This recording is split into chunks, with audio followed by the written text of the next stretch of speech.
दुनिया के पार्टनर बनाने से बेहतर है ना, फाउंडर खुद ही बनो, मालिक खुद ही बनो, एम्प्लॉय रखो, लेकिन ख़ुद के साथ एक एग्रीमेंट कर लो कि मैं अपने कारोबार के अंदर 2%, 4%, 5%, 10% इतना अल्लाह को पार्टनर बना रहा हूँ।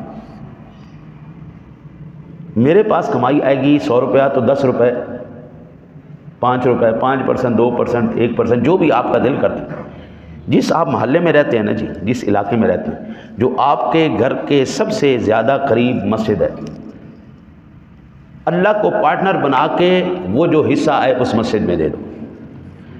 जो जहाँ पे आप रहते हैं, जो आपका मोहल्ला है, जहाँ घर के करीब जो सबसे ज़्यादा मस्जिद, हर मस्जिद में सजदा अल्लाह को ही होना है।